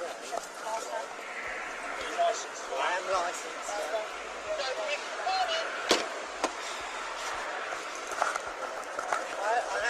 I've been shooting today and I had a glass of wine. In that car park, and I'll be booked on it until the time you get. Thank you. Yeah, all right, huh? Do you want to give him another well, the thing is, it could be. It's a lot of time going to custody for potentially nothing. We've got to keep hold of those. I'll give him one last time. Right. So, do you understand now what's going on? Yeah. I'm going to give you one more chance to blow into this machine, which potentially could see you going home, driving home in your car. Okay? If you don't, you'll remain in custody. We take you to the police station, we'll do it there. Okay? You've got to understand that failing to provide will basically give you the maximum penalty for drink driving. Okay? By blowing into this machine, there is a good chance that you will blow under the legal limit and be able to go home. Okay, yeah. How old are you? 26. This is like your last opportunity, alright? Okay, yeah. So you can undo your mask and just one side or the other. So take a nice deep breath. Make a seal around the tube with your lips and blow steadily into it until I say stop. It will take the air from the bottom of your lungs, so you'll feel like you're running out of breath, but that is normal, okay? Nice deep breath first. Keep going, keep going, keep going. Thank you.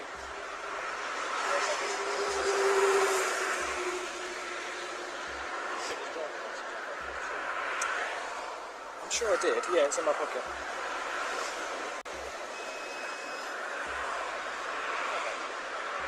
So you're blowing 84, the legal limit is 35, okay?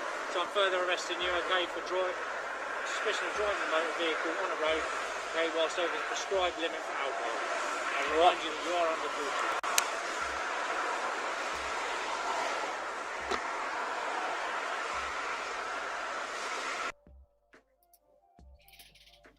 Ironically, Joe Miller is a trainee barrister. Yes, a trainee barrister, parliamentary candidate for the Conservative Party, refusing to give a breathalyzer test, in which when he finally did give a breathalyzer test, came out as 84, when the legal limit is 35. These are the type of people who are representing you in Parliament.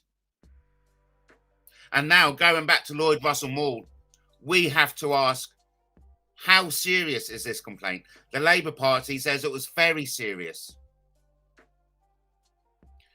It can be argued that Lloyd Russell-moyle would never have become MP for Brighton Kemp Town if it wasn't for the allegiance and the help and the benefit of the Green Party by withdrawing a candidate.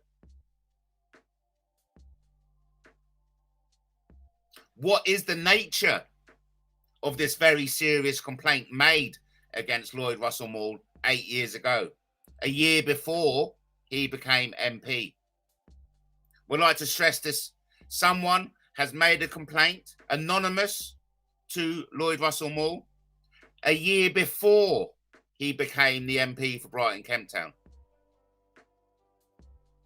It says in there, in 2019, he became MP. I think it was 2017. There seems to be some discrepancy on when the election was. So, last UK elections, 2019. Okay, yes, 2019. We've had so many elections, haven't we?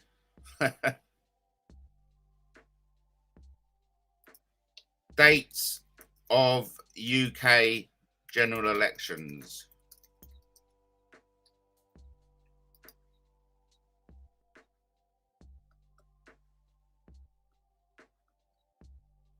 So there you go. I mean, 2015 we had an election.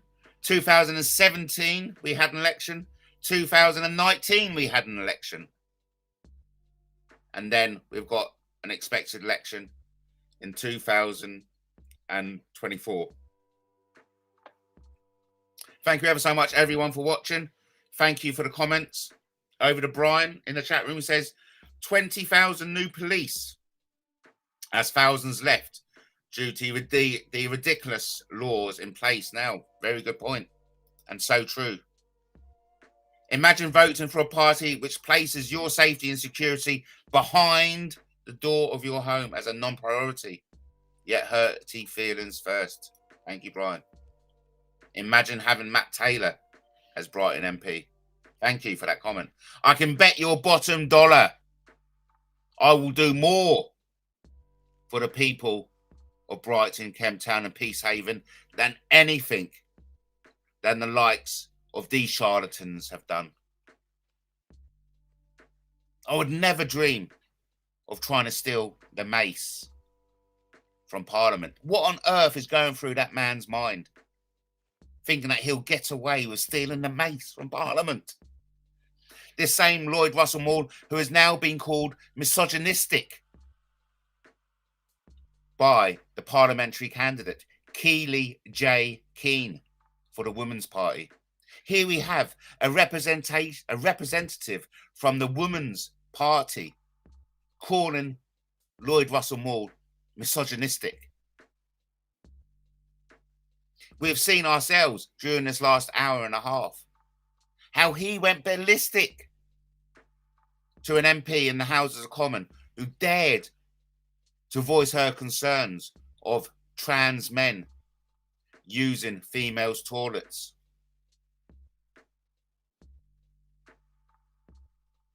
I, for one, know Lloyd Russell-moyle as any other constituent knows their MP. I've met this man on numerous occasions. Numerous occasions. I've been to him for help. And all he's done is abandon me and snigger at my plight. But yet, he finds himself in the exact same position in which when I went for him for advice and just to let him know what was happening to me, he sniggered. He sniggered. Let me see if I can look up my emails and read out the last thing he said to me.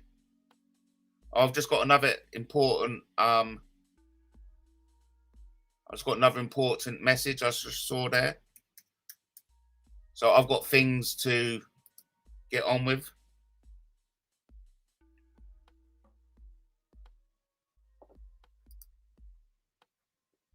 I'm just trying to look. Lloyd russell-moyle. Trying to look at this last commuter card from him. That's obviously not in there. Oh, it must be another email. But the last time I called I asked for help from Lloyd russell-moyle, he abandoned me. He said, no, I'm not going to help. I'm not going to help you. You're alone.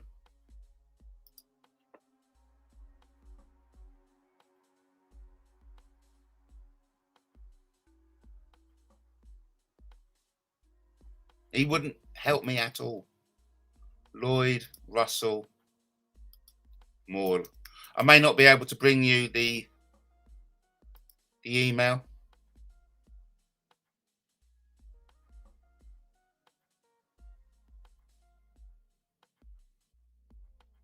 We'll have to leave on that moment. I'm not able to bring you exactly what was said. But either way, I just see I've got another email that requires my attention. So, oh no, that's all right. That's good. That's good. I haven't got the email back from Lloyd, so I think it's time to wrap it up. I think we've shone the light on Lloyd russell-moyle. The questions remain, of course. What is the nature of the allegation? An allegation which the Labour Party describes as extremely serious, but an allegation in which Lloyd russell-moyle maintains its vexatious and political interference. Lloyd russell-moyle maintains that he will be cleared. He's fully confident that he'll be cleared of all wrongdoing. Maybe Lloyd will learn some valuable life lessons from this. Exactly. Empathy, for instance. Thank you ever so much for your kind comment. And your very informative comment, I may hasten to add. Over to Brian, who says, imagine voting for a party which placed 0.1% of the population's needs before the majority and use this to harm and claim money from the majority through fines and court costs to fund their system of law. It's easy to imagine because it's happened. Imagine voting for a party who are acting as inclusive while being divisive. Yes, it's easy to imagine because it's happening. I'd like to remind you again of what Lloyd russell-moyle has said in response to these very serious allegations made against him. I've been working day and night since the election was called for success, not only in Brighton, Kemptown and Peacehaven, but across Sussex. Yesterday, out of the blue, I received an administrative suspension letter. Someone who remains anonymous to me, we all know who that is, but let's just keep going on. Someone who remains anonymous to me has made what I believe to be a vexatious and politically motivated complaint about my behaviour 8 years ago. That's 1 year before he became an MP for Brighton, Kemptown. This is a false allegation that I dispute totally, and I believe it was designed to disrupt this election. Election interference. It's both sides of the pond now. It's happened to me. In fact, I'm too scared to stand in this election in fear of further election interference.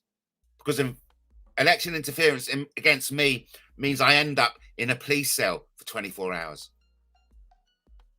There isn't enough time to defend myself as these processes within the party take too long. So the party have told me that I will not be eligible to be candidate in the next election. This tells us that this isn't an allegation made via the police. This is an allegation made via the Labour Party. Lloyd russell-moyle says, I'm gutted. I've spent the last decade of my life building one of the best campaigning CLPs in the country. If anyone knows what a CLP is,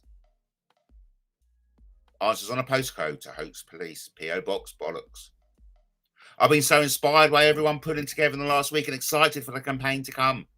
We have an amazing local party, and I'm sorry for all of you, most of all. I aim to cooperate with the investigation processes to clear my name, but will now take this opportunity to contribute to public life in different ways under what I hope is a Labour government. I wish Keir Starmer, Angela Rayner and the Labour team best of luck and hope to be celebrating Labour wins across Sussex and beyond on election night.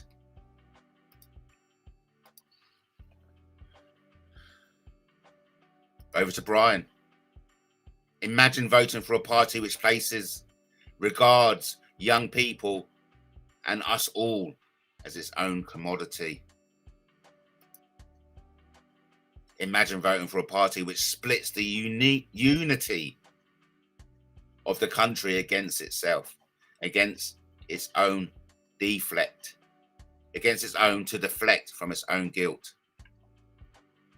What this brings at home for me personally, my personal views on politics, is that if you want change, if you want real change, you have to get engaged with the system. You have to stand yourself. I found myself in a position of who do I vote for? And quite frankly, there was no one out there who I was willing to vote for, so I went and done it myself. I put myself forward. I put my money forward, my £500. I didn't raise that from anyone. That was my £500 that I saved up and I worked hard for. And I put it on the line for the people of Brighton, Kemp Town. And my election was sabotaged. And the Brighton Argus wouldn't say a word about it. The other political candidates would not say a word about it. Brighton prospective MP angry over arrest.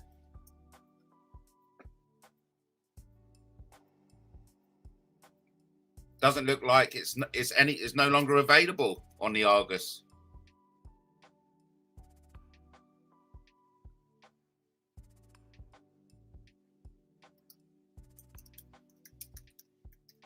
It's gone. It's been wiped. Oh, here we have. No, it's still there. I'll show you what happened. This is the ultimate political interference.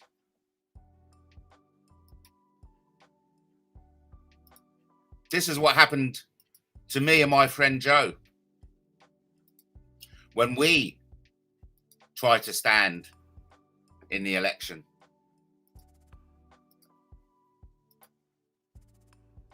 That's me and Joe. The day after the attack. The day after Joe was attacked on his doorstep.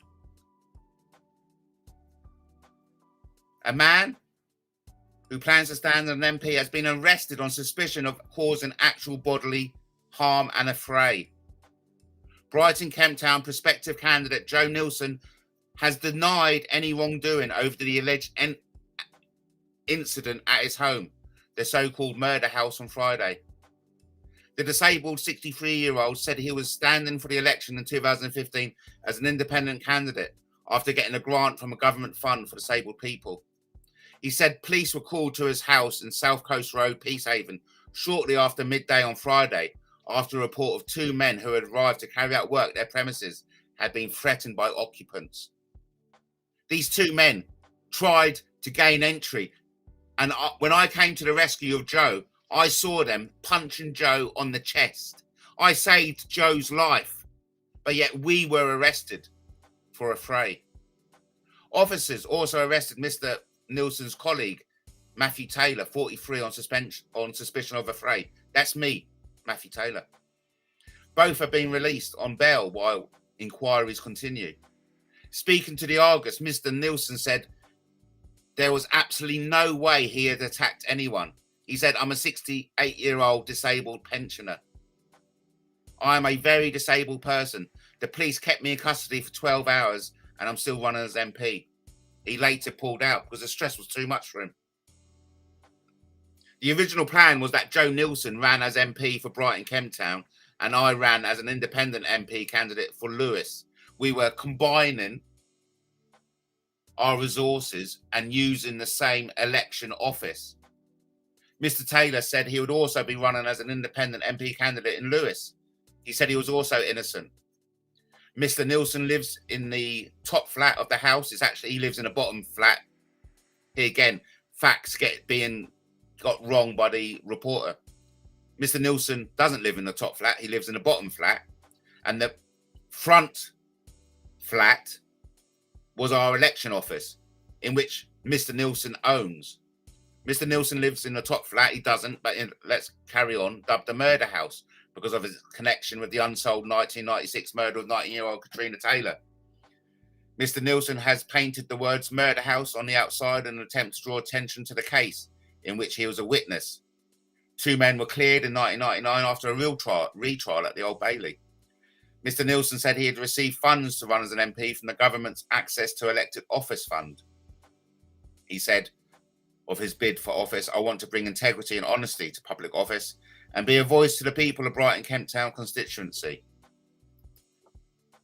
So that's what happens when we ran as independent candidates.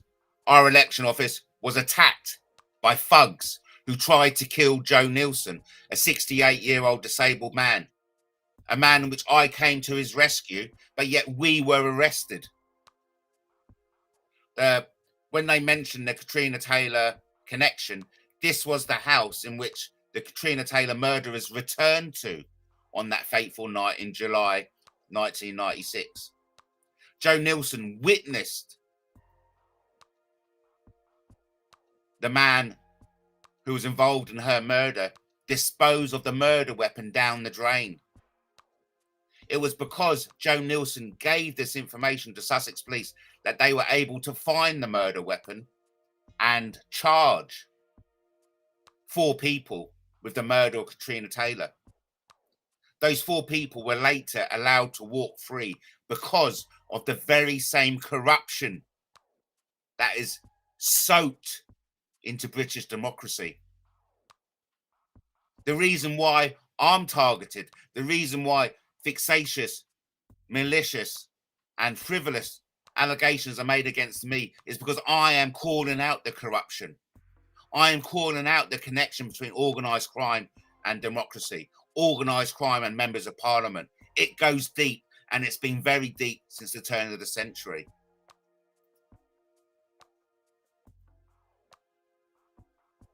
Over to Brian, who says, imagine voting for a party who endorses and denies 200 food banks, where even police officers have to attend for food. That reminds me of Sussex Police. You've got cases in Sussex Police in which the honest cops are themselves having to go to the food bank and have second jobs. And you have the corrupt police officers who are sniffing cocaine at the start of their shift. Imagine voting for a party where your X vote in pencil may be changed to one in pen later. Thank you, Brian. You're bringing it home perfectly.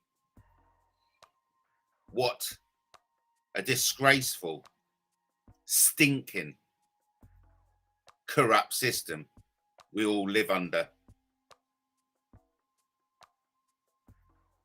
Thank you for the message via WhatsApp.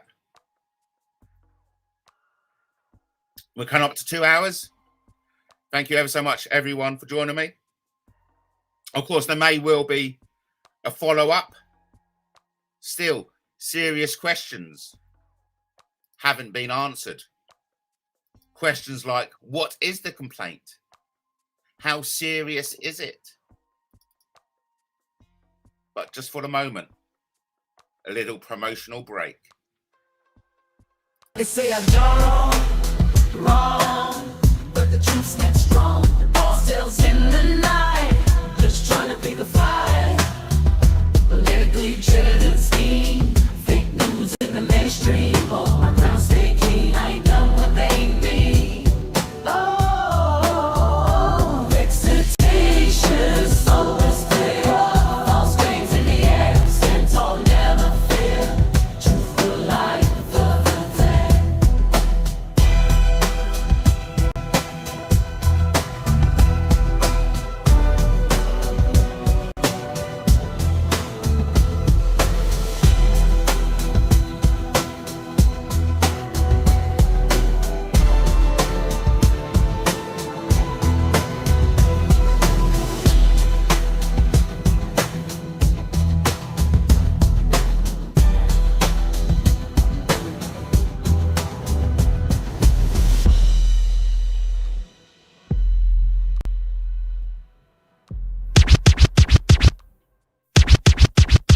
They said I got them wrong, but the truth stands strong.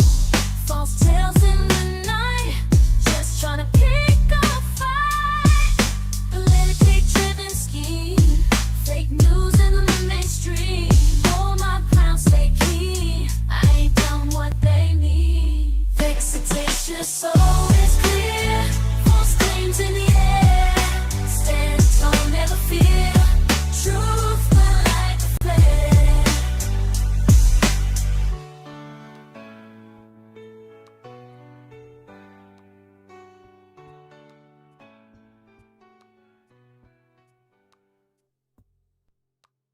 have non-gendered areas. We have a division. I've just been on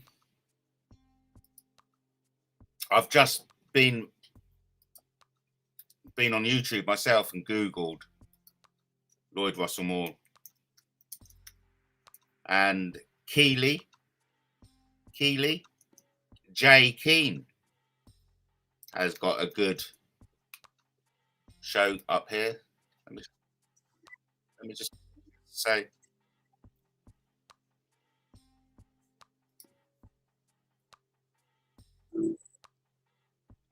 Let's just go over to what Keely has to say. We may have to go over the 2-hour mark, but maybe not. Let's see. Let's see what Keely has to say. Oh, come on. Let's. No, oh God, I think I've missed it. No, I haven't. Here we go.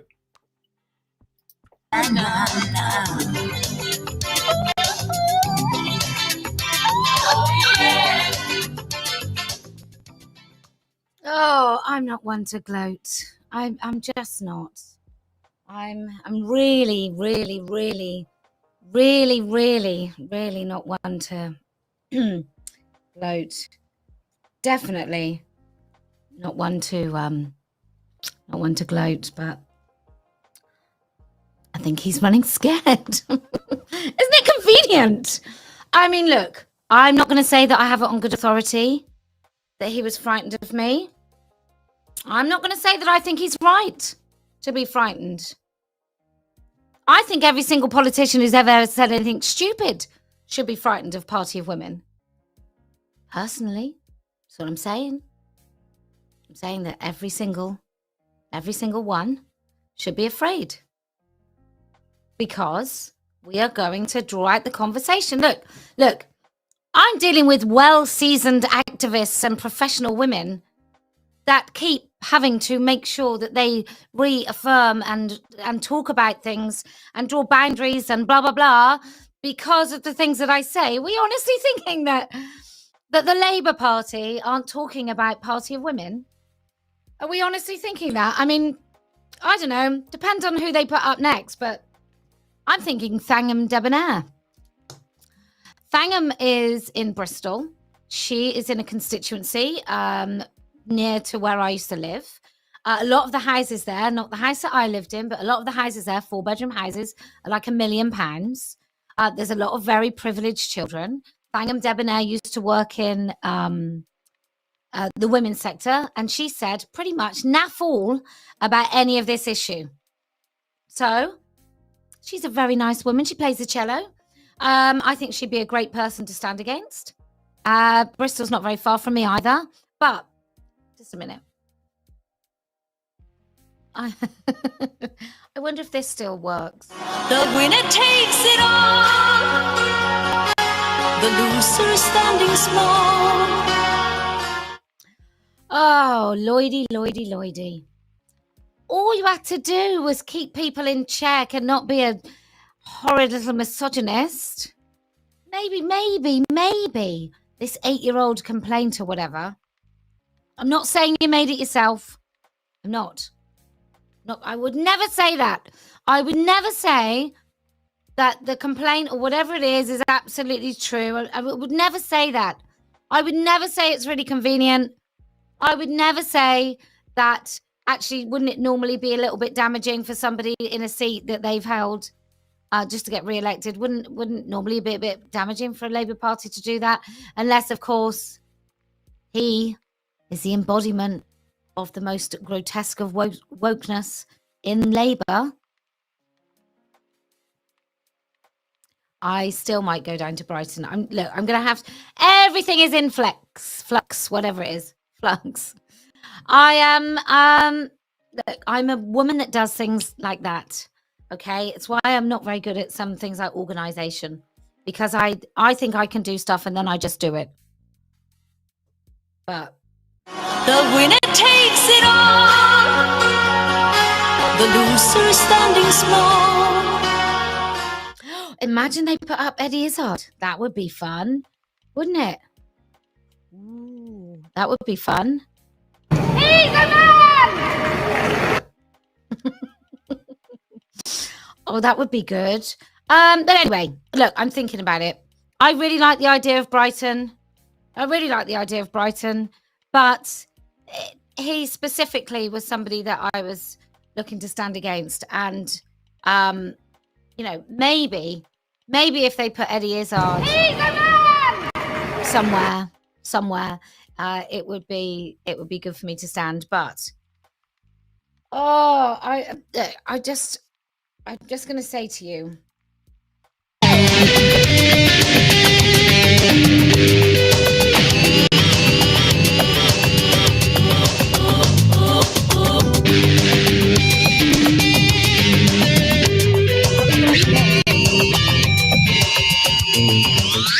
So get on your bike and take a hike right out of here. Lloyd. Totally. No good for me. Your history. Nah, nah. Nah, nah, nah, nah, nah. Like a walnut shoe. You're nothing new. Your history. Lisa and Andy. Like a beat up car. Oh, where can we go next? Now, this is exciting because he was quite an obvious one. I feel like I've done that. Ooh, Clive Lewis. Ooh. I'm hoping we've got someone for Angela Rayner. I'm really hoping I can persuade her. Oh, it'd be so good. Anyway. All I'm going to say to you, beautiful little people, is that don't mess with women. Don't do it. We will. You'll take that lovely goodwill of ours and you will take it for granted so much. And you really, really won't be prepared when we say we've had enough. But we've had enough. And Letha Nandi, I could do Letha Nandi. Definitely. I can't do Angela Rayner. But I could definitely do Lisa Nandy.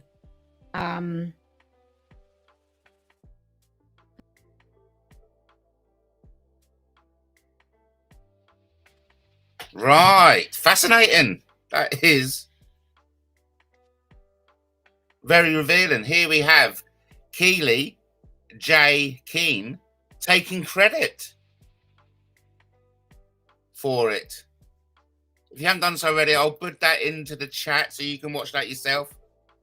I'm definitely going to subscribe to Keely J. Keane. I'm definitely going to vote for the Women's Party.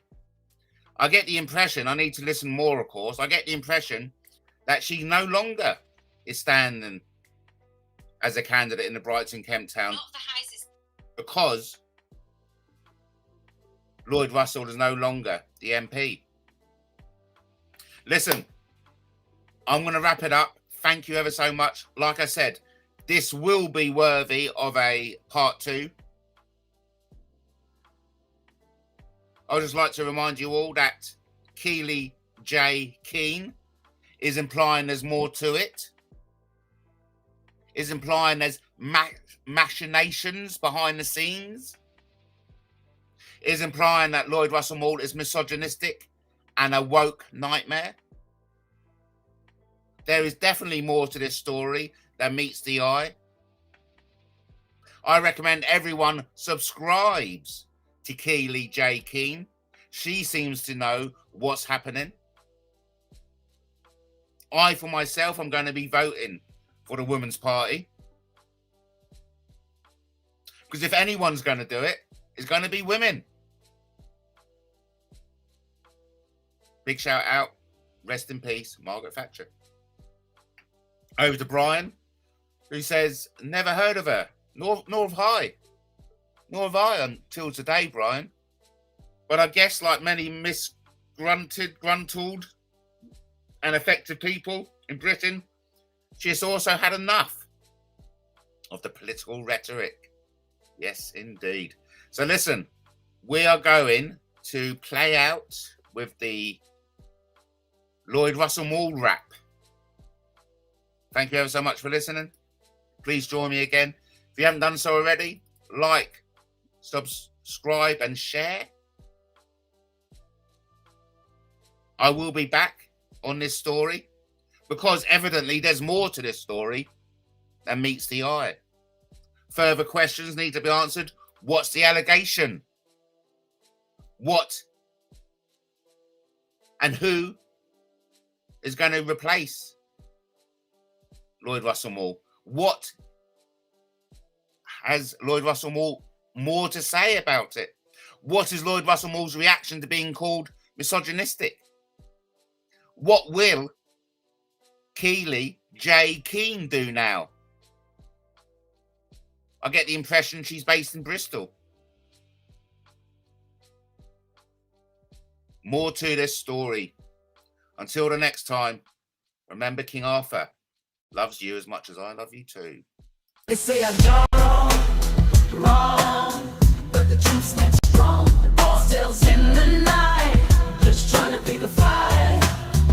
Politically driven scheme, fake news in the mainstream. Oh, my crown stay clean, I ain't done what they mean. Oh, excitations, always clear. False claims in the air, stand tall, never fear. Truth will light the day.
But anyway, look, I say this thing all the time, I never lose. And I know that everyone thinks it's some sort of egomaniac, like narcissistic kind of tick that I might have.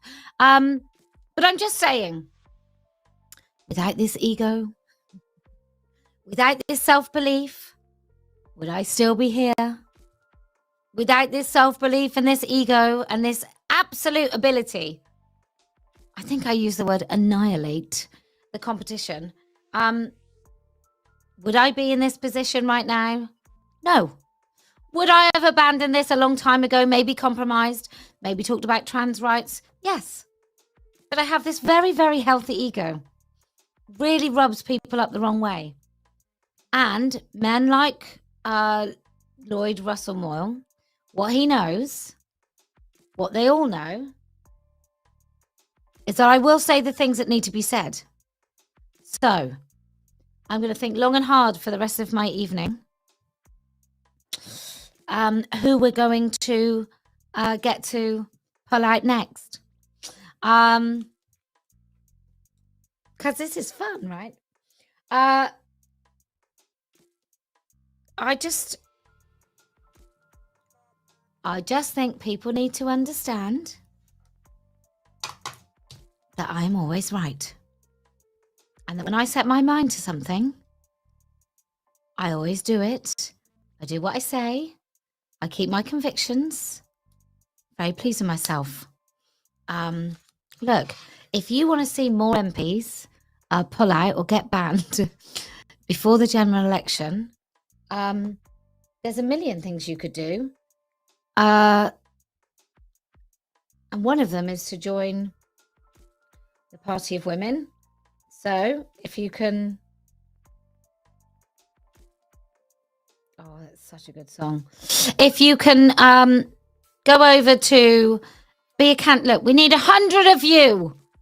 100 names on the ballot. Let me just say, you don't even have to run a campaign if you want. We can just do a leaflet drop. You'll get enough votes. You just have to get the money. We do a leaflet drop. We get to go on national television. If we get 100 of you on the ballot, can I just say the difference that it will make? Because I don't think for many of you, you really understand what difference it makes.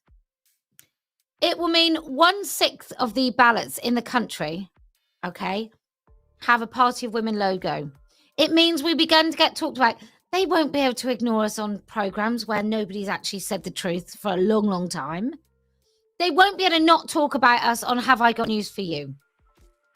They won't be able to ignore us on Radio 4. They won't be able to ignore us on Woman's Hour. They won't be able to ignore us on election night even. Even if we end up only getting 5 votes per seat, the fact that we stand, they won't be able to ignore us. They won't be able to ignore the question about the Gender Recognition Act. They won't be able to do it. So, what do you want? Like, seriously, what do you want? Do you want to carry on? Do we all want to do this for the next 5-10 years? Talk about how bad it is, that there's a penis in the chat. Oh, it's so bad. Oh, it's so bad. Oh, I can do a professional leaflet on this. Oh, we've done some statistics on this. What we found when we looked into it is that actually taking testosterone does fuck up a female body. Oh, no shit. Does it? What we found in our 4 years of research is that actually it's not great to block children's puberty. Oh my God, thank the heavens above. What we found when we looked at the WPATH files, let's not call these people names, everyone.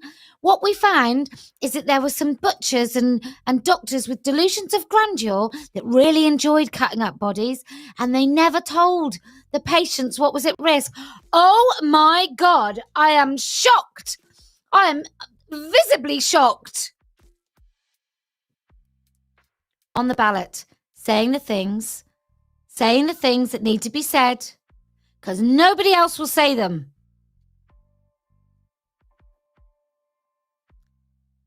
Okay? If you're in the chat and you live in the UK, why aren't you standing? That's all I'm going to say to you all.